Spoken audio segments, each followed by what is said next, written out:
Bom dia, irmãos, sejam bem-vindos à Escola Bíblica Dominical.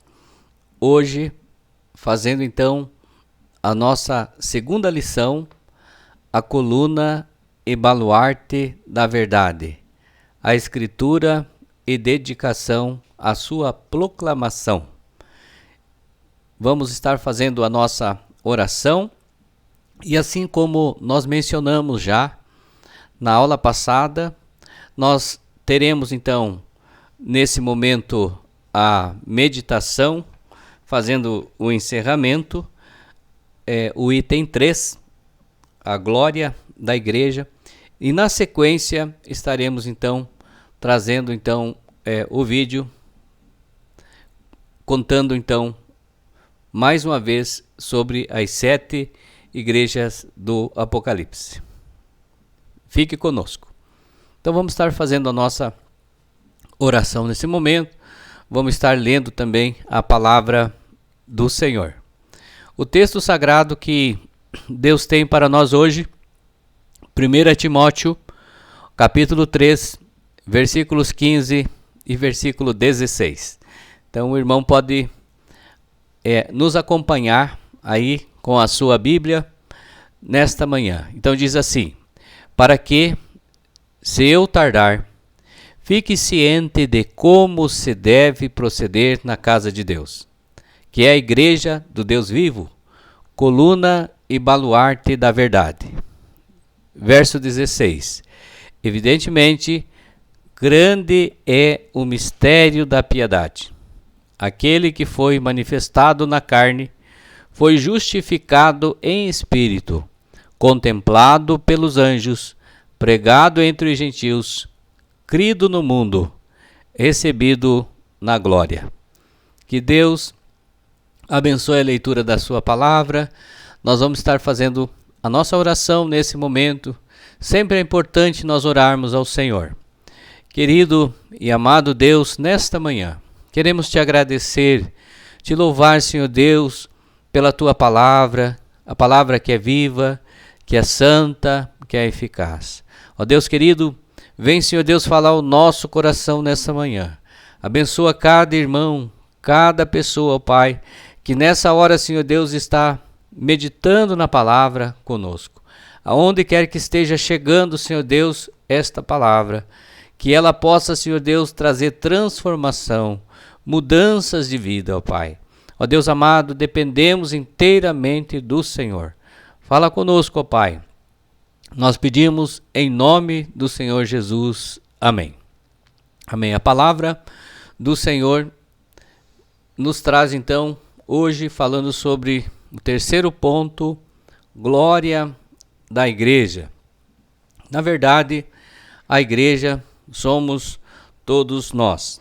E ele traz para nós, mostrando então sobre a glória da igreja. Trazendo então como que no hino de adoração e de exaltação, Paulo apresenta o mistério insondável da revelação de Jesus Cristo.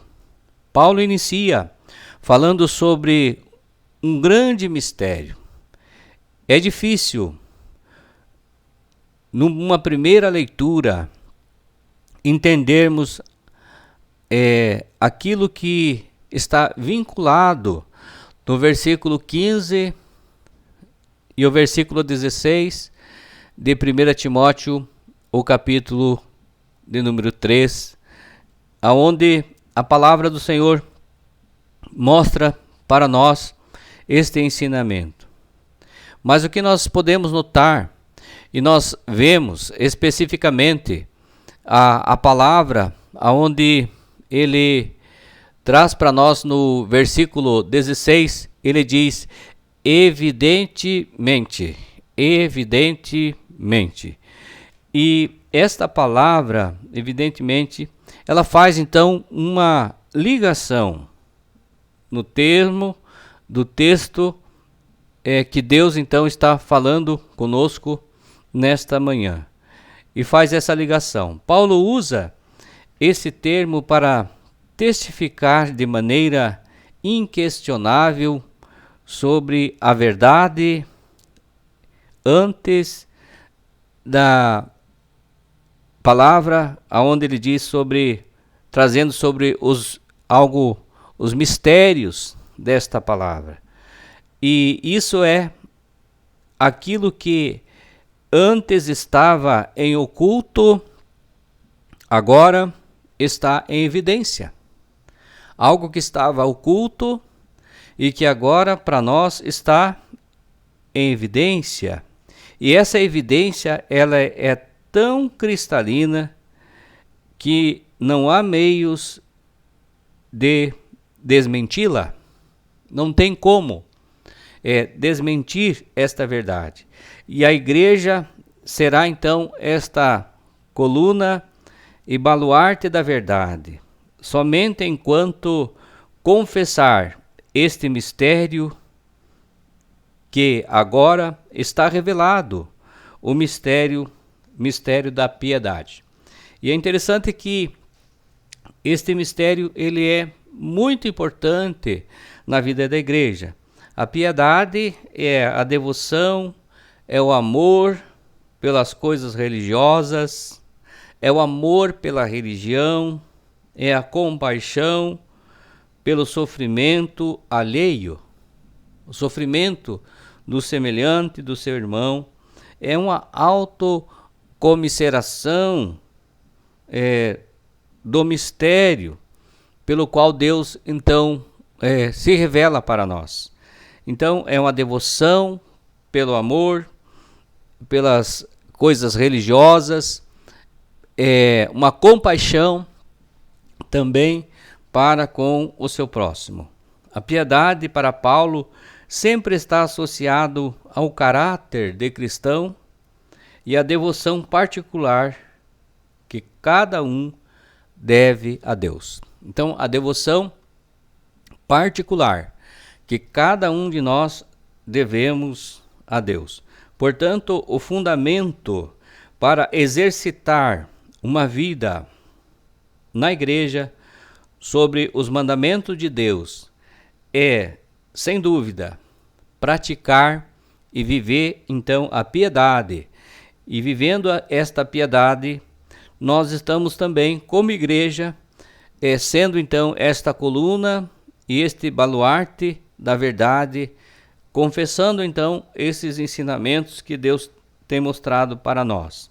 Então nós temos diante de nós 6 preposições com respeito a este mistério, o mistério da piedade, que é a obra de Cristo Jesus. E eu quero estar compartilhando com você, então, falando sobre esses 6 mistérios, né, dentro desse tema sobre a piedade. Nós vemos, então, primeiramente, sobre essas 6 preposições com respeito a esse mistério da piedade, que é a obra de Cristo Jesus. A primeira delas, aquele que foi manifestado na carne. Traz então para nós esse ensinamento a respeito de Jesus Cristo.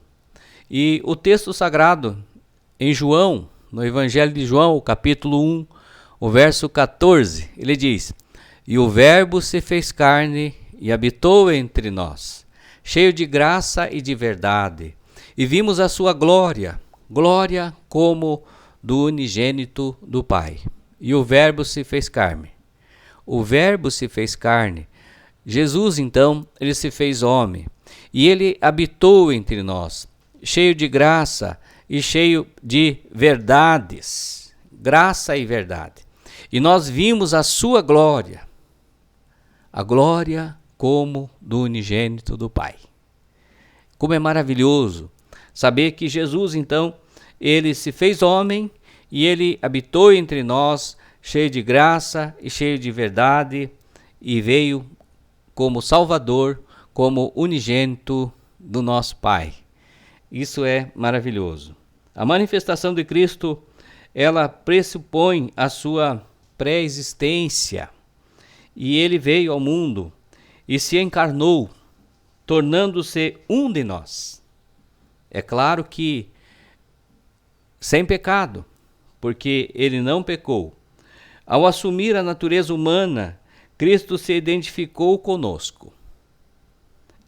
E foi dessa maneira que ele resgatou a sua igreja. Resgatou então a todos nós que somos a sua igreja. Nós vemos também,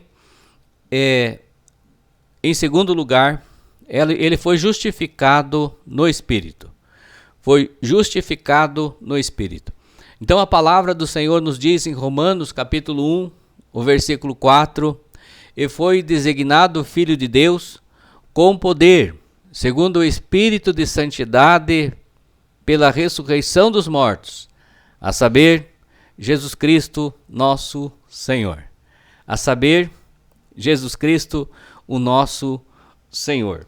Então nós vemos que é uma clara alusão aqui no texto sagrado à ressurreição de Jesus.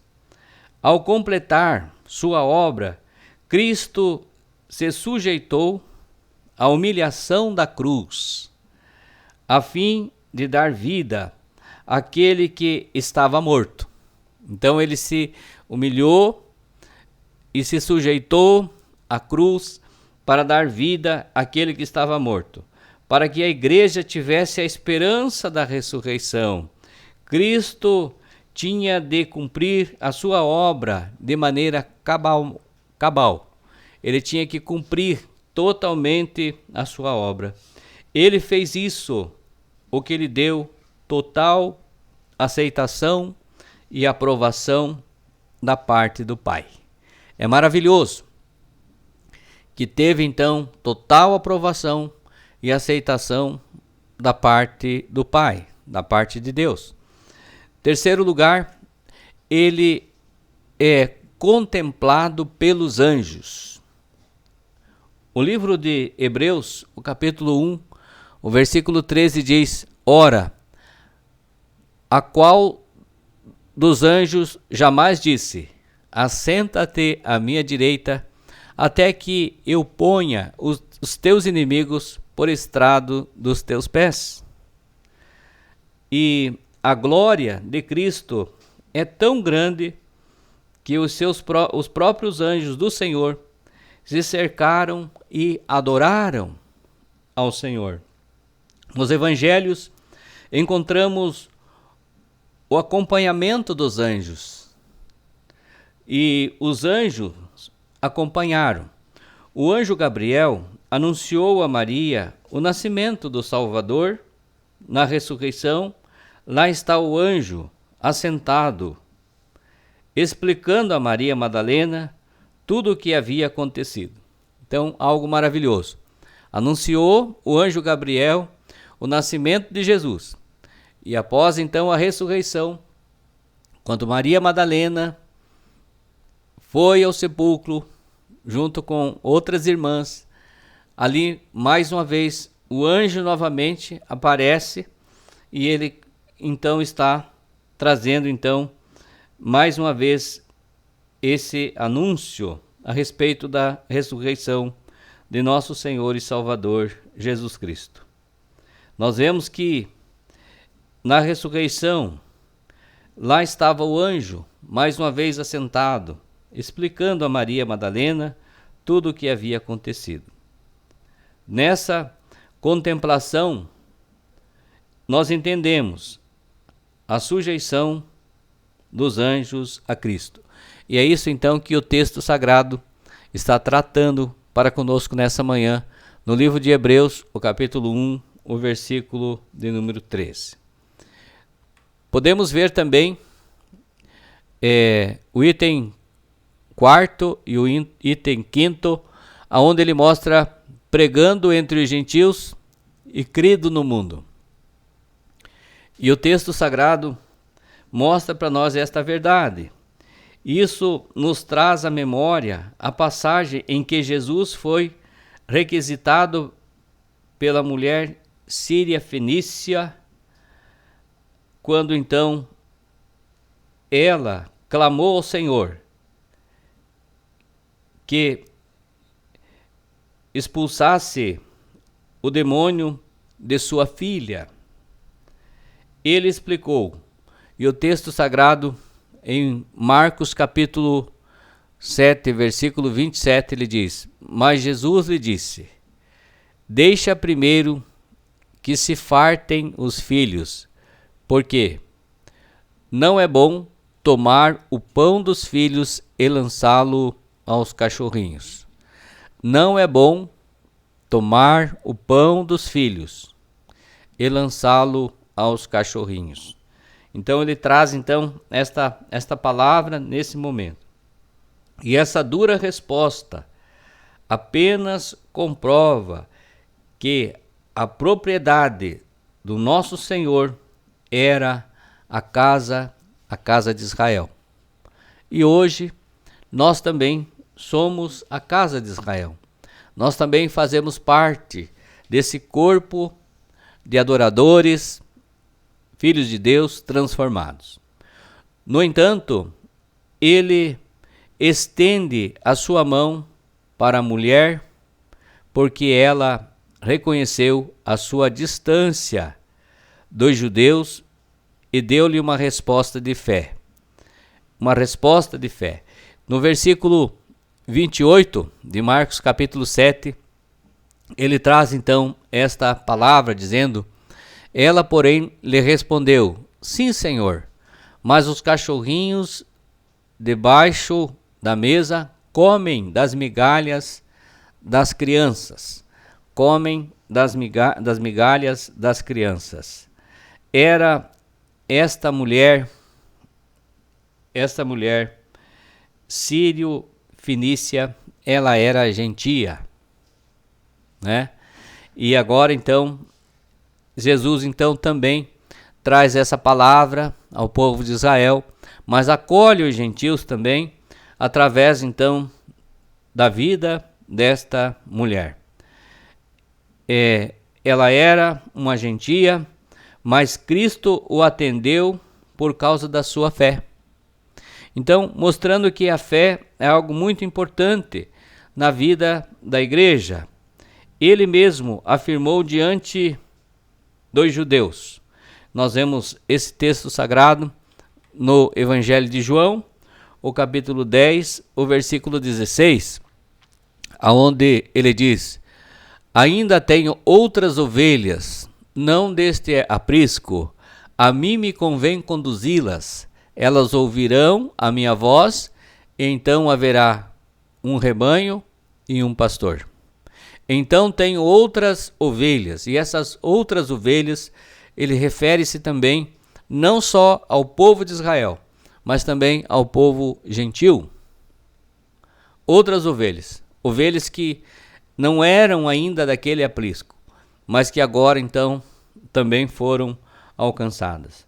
Tudo isso se comprava diante da palavra de Deus. Isso ele mostra sobre a profecia no livro de Isaías, de que diz que a luz brilharia também entre os gentios. A luz haveria de brilhar também entre os gentios. Nós vemos também aqui a palavra dizendo recebido na glória, em Atos capítulo 1, versículo de número 11. Eles disse: varões galileus, por que estáis olhando para as alturas? Esse Jesus que dentre vós foi assunto ao céu, virá do modo como viste subir. Então a palavra mostra esta verdade também para nós. A ascensão de Cristo marca o término da sua obra e a conclusão de sua estada na terra e a esperança de toda a igreja. Na nossa conclusão, ele diz para nós dizendo assim: não cometa o erro de imaginar que você pode ter uma vida cristã agradável a Deus longe da igreja. Por mais defeitos que a igreja tenha, e sempre terá, ela é o povo escolhido de Deus. Se você foi ofendido, perdoe. Se você falhou, com alguém, peça perdão. Você é a igreja, você é corpo de Cristo. Nesse momento, conforme nós comentamos, vamos estar passando um vídeo para que nós possamos ver a respeito das 7 igrejas do Apocalipse. Vamos ver então o vídeo nesse momento, irmãos. Turquia, mais especificamente a região da Anatólia, próxima ao mar Egeu. É que ali ficavam as 7 igrejas de Apocalipse, para as quais Jesus redigiu 7 cartas. Elas continham conselhos, elogios e repreensões. Vamos também conhecer alguns destinos turísticos da Turquia, como Istambul, a Capadócia e Pamukkale. Se você gosta de viajar, já sabe, viaje comigo!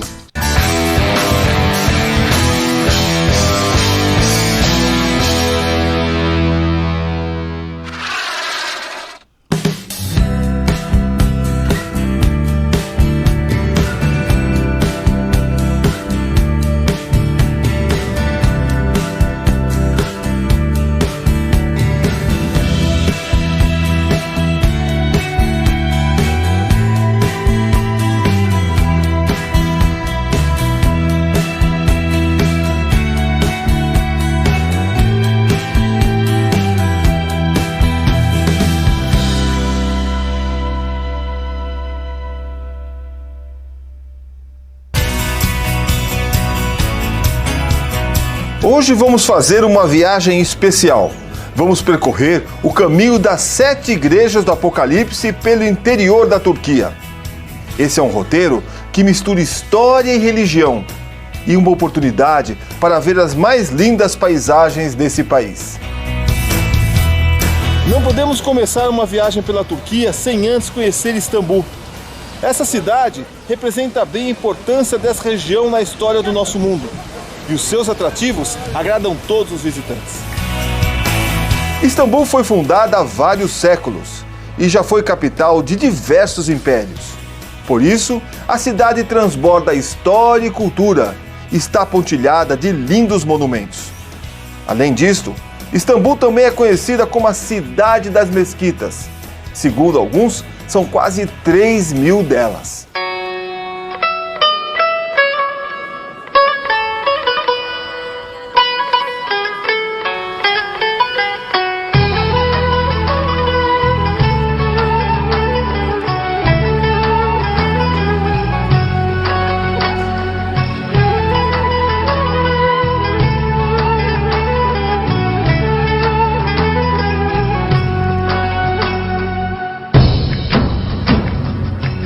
Mas Istambul nem sempre foi a terra das mesquitas. Antes dos sultões otomanos, havia aqui um poderoso Estado cristão. Prova disso é Hagia Sofia, que já foi a maior igreja cristã do Oriente. Mas a história que eu tenho que contar para vocês não pode ser contada aqui. Ela começou muito antes, nas margens do mar Egeu, e é para lá que nós vamos.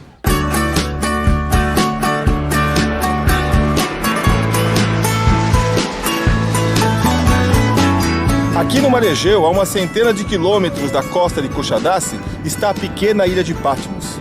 Ali ficou exilado o apóstolo João, condenado pelo Império Romano. Durante seu cativeiro, ele teve uma visão, onde o próprio Jesus enviava cartas para 7 igrejas da Ásia Menor, atual Turquia. O conteúdo dessas cartas e as cidades para onde foram destinadas, nós vamos conhecer agora. As 7 cidades mencionadas no Apocalipse existem até hoje, porém, são cidades modernas, que pouco lembram as cidades do passado. Em todas essas cidades existem ruínas, que são importantes pontos turísticos e atraem a atenção de peregrinos e pessoas interessadas em história e cultura. Nesse programa, vamos conhecer cada uma delas.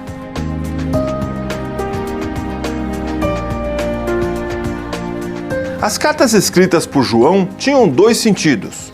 O primeiro era servir de orientação para as igrejas contemporâneas ao apóstolo.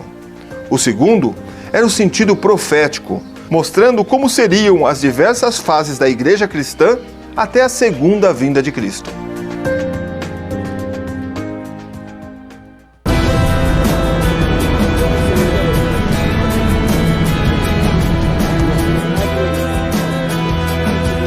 Essa é Éfeso, para onde foi endereçada a primeira das 7 cartas de João. Onde estão essas ruínas, floresceu uma das mais importantes cidades da Ásia, onde viveram milhares de pessoas. O nome Éfeso quer dizer desejável, e sua arquitetura demonstra por quê. O mármore está presente em suas ruas, colunas e nos principais edifícios. Mesmo nas ruínas de hoje, é possível vislumbrar as riquezas do passado. Esse aqui é um dos edifícios mais importantes da cidade, a Biblioteca de Celsus. Dizem que ele abrigava mais de 12 mil livros.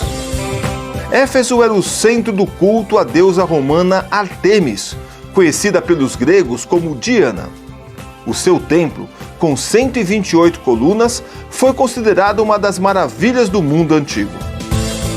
Daquele suntuoso templo, só sobrou essa única coluna. O culto a Ártemis foi responsável pelos cristãos serem muito combatidos nessa cidade. Mas eles não desistiram, continuaram pregando. E por isso, Jesus reconheceu sua coragem na carta aos Efésios. Ele diz: "Conheço as tuas obras, o teu trabalho e a tua perseverança." Outro edifício magnífico em Éfeso era o teatro, que tinha capacidade para abrigar 25 mil pessoas. Aqui eram realizadas peças teatrais e lutas de gladiadores.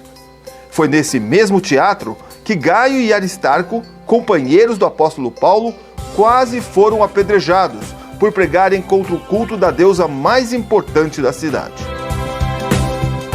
Conforme o cristianismo ia se expandindo pela cidade, eles iam gravando pelas ruas e nos templos os seus símbolos, como, por exemplo, esta cruz aqui. Apesar de tanta oposição, o cristianismo cresceu em Éfeso, a ponto de já no V século possuir uma das maiores igrejas da Ásia. A tradição diz que o apóstolo João viveu e morreu nessa região. Hoje, o seu túmulo faz parte das ruínas da grande catedral construída em sua honra pelo imperador Justiniano no VI século. Por uma estranha coincidência, ela foi construída bem ao lado das ruínas do templo da deusa Ártemis. Mas a nossa viagem está apenas começando. A próxima carta está endereçada à igreja de Esmirna, e é para lá que nós vamos.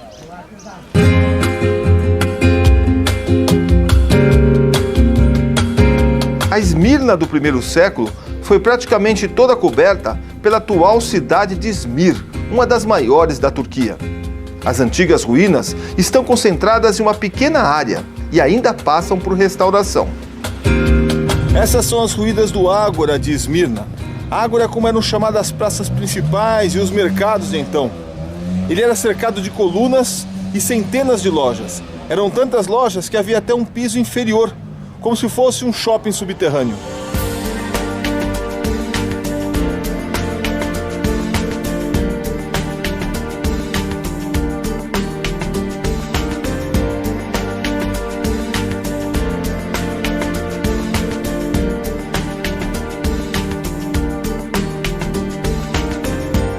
Nessa cidade, havia uma grande comunidade de judeus, que combatiam veementemente a crescente igreja dos cristãos. Nos tempos de João, não havia uma perseguição oficial promovida pelo Estado, mas em sua carta ele anteviu tempos difíceis para o cristianismo. Para a igreja de Esmirna, ele escreveu: "Não temas o que hás de padecer. Sê fiel até a morte, e lhe darei a coroa da vida." Isto realmente aconteceu. A perseguição se agravou no segundo século, e no ano de 155, o bispo de Esmirna, Policarpo, foi condenado à morte em praça pública. Mas pelas palavras do próprio Policarpo, o sangue dos cristãos era como semente, e o cristianismo cresceu mais e mais na cidade de Esmirna. A próxima carta de Apocalipse é endereçada a uma cidade que também perseguiu os cristãos. Trata-se de Pérgamo, e ela fica lá em cima.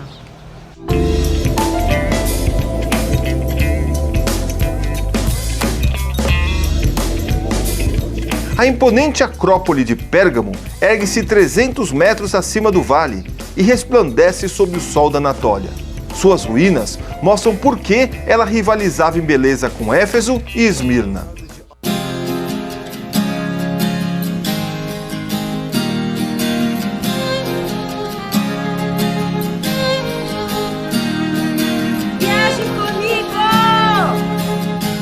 A cidade era sede de 4 importantes cultos pagãos. Um deles dedicado ao Senhor do Olimpo, o próprio Zeus. O templo dedicado a ele está hoje no Museu de Pérgamo e Belém, restando aqui apenas suas grandiosas fundações. Talvez por abrigar o trono de Zeus, Jesus mandou o seguinte elogio através de João para a igreja de Pérgamo. Ele diz: sei que habitas onde está o trono de Satanás. Não negaste o meu nome e guardaste a minha fé.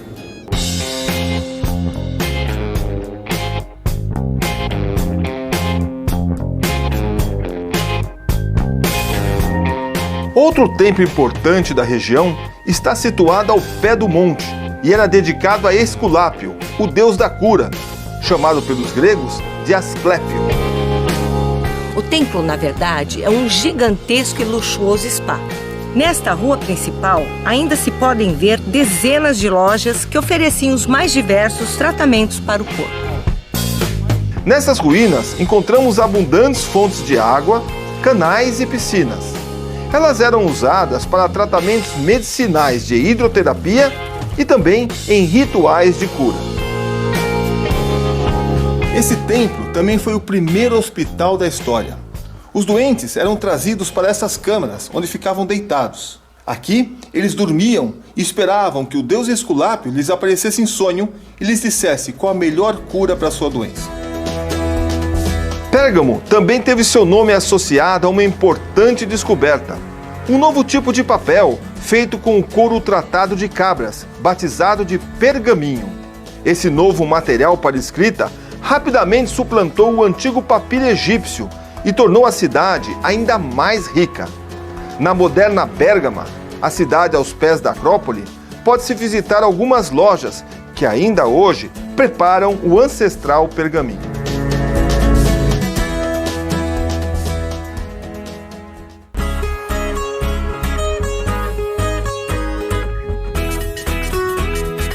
As ruínas da antiga cidade de Tiatira estão no centro da atual cidade turca de Aksar, a mais de 50 quilômetros do litoral. A carta de João a esta igreja está repleta de repreensão por sua prostituição espiritual e por ter se deixado contaminar pelos cultos pagãos.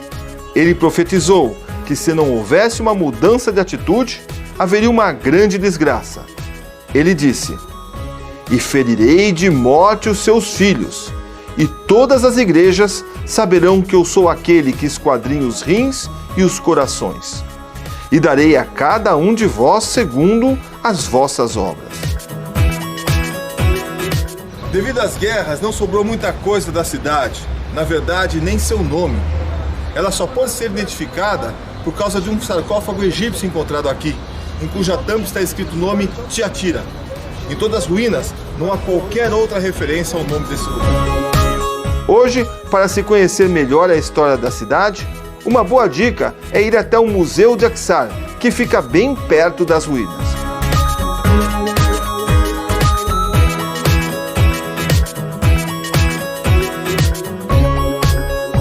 A quinta carta escrita por João foi endereçada à igreja da cidade de Sardes, que está localizada um pouco mais ao sul, não muito longe daqui.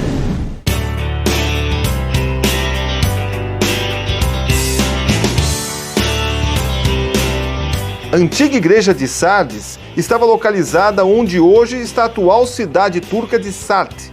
A região foi ocupada desde o sexto século a.C. por ricos reinos e impérios.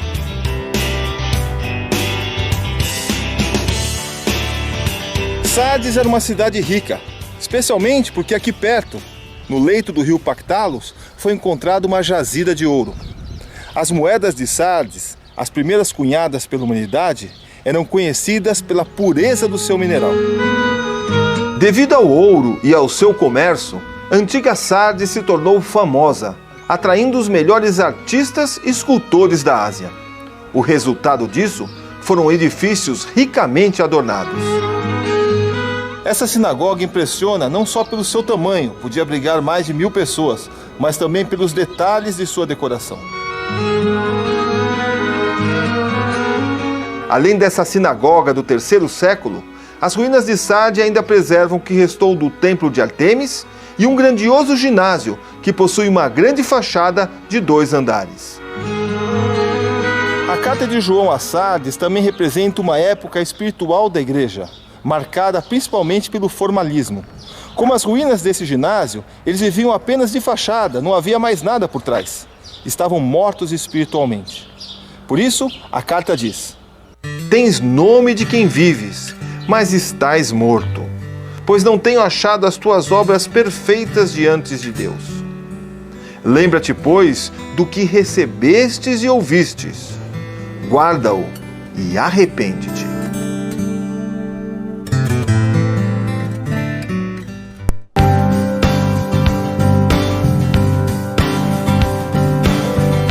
A igreja de Filadélfia estava localizada em uma importante rota comercial que ligava Sardes a Laodiceia.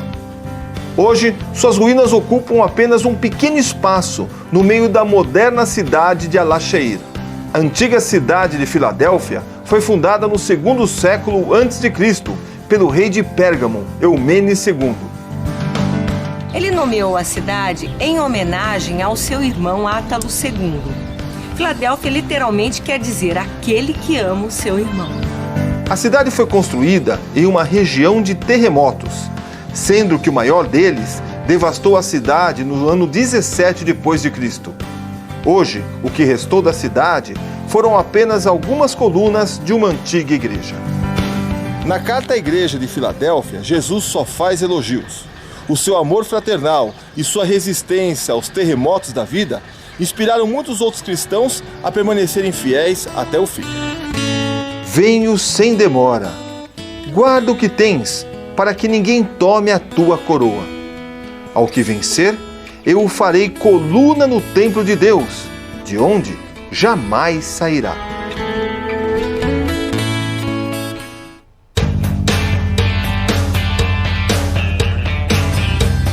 A última das 7 igrejas mencionadas pelo apóstolo João é essa aqui, Laodiceia. A cidade de Laodiceia era extremamente rica, o que pode ser atestado pelas suas impressionantes ruínas. Os habitantes daqui tinham um gosto especial pela cultura grega. Quando a cidade foi destruída por um terremoto no ano 60 d.C., seus habitantes recusaram a ajuda do imperador e reconstruíram a cidade usando seus próprios recursos.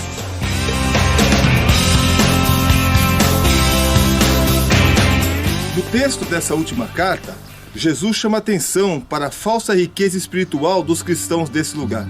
Ele diz: Vocês dizem, eu sou rico, estou enriquecido e de nada tenho falta. Mas não sabes que és um coitado, miserável, pobre, cego e nu. Aconselho-te que de mim compres ouro refinado no fogo, para que te enriqueças, e vestes brancas, para que te vistas, e não seja manifestada a sua nudez. E compres também colírio para ungires os teus olhos, a fim de que vejas. Eu repreendo e castigo a todos quantos amo. Portanto, sê zeloso e arrepende-te. Outra repreensão da carta é que os cristãos de Laodiceia eram mornos espiritualmente. Não eram nem quentes nem frios. Talvez isso seja uma referência às águas termais que chegavam de Herápolis, que está a apenas 10 quilômetros daqui. As ruínas da antiga Herápolis estão hoje próximas à atual cidade de Pamukkale, cujo nome quer dizer Castelo de Algodão. Esta é uma referência às montanhas brancas que cercam a cidade. As águas termais de Herápolis saem da terra carregadas de carbonato de cálcio. Quando chegam na superfície, eles se solidificam, formando piscinas naturais. Isso faz de Pamukkale um dos destinos mais famosos da Turquia.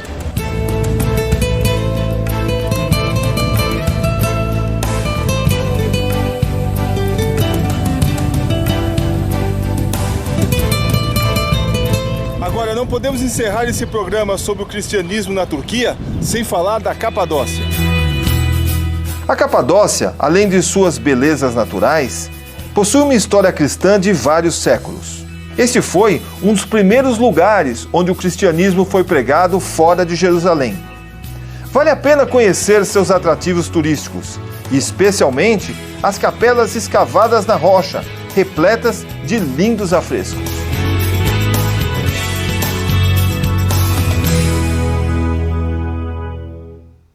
Agora sim podemos terminar.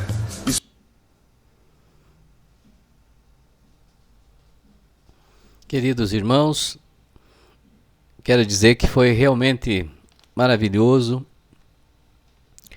Fico até emocionado de poder estudar a palavra de Deus junto com os irmãos.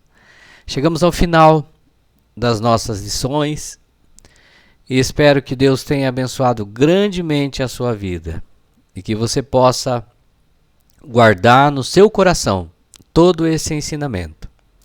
Quero estar orando com você nesta hora. Senhor Jesus, obrigado ao Pai querido pelos momentos que o Senhor nos concedeu de poder, Senhor Deus, meditar na Tua Palavra durante, Senhor Deus, essas 13 lições. Te agradecemos, ó Pai, pela vida de cada irmão que tem nos acompanhado e que todo esse ensinamento possa estar guardado no coração e que haja, Senhor Deus, transformações de vida. Abençoa a Tua igreja, abençoa o Teu povo, ó Pai, aonde quer que esteja, que o Teu grande amor possa, ó Pai querido, inundar a cada coração e que a igreja do Senhor continue sempre firme e fortes, em nome do Senhor Jesus. Amém. Obrigado, Deus o abençoe grandemente a sua vida. Foi muito importante nós podermos meditar na palavra do Senhor nesse estudo. Até a próxima lição, em nome do Senhor Jesus. Amém.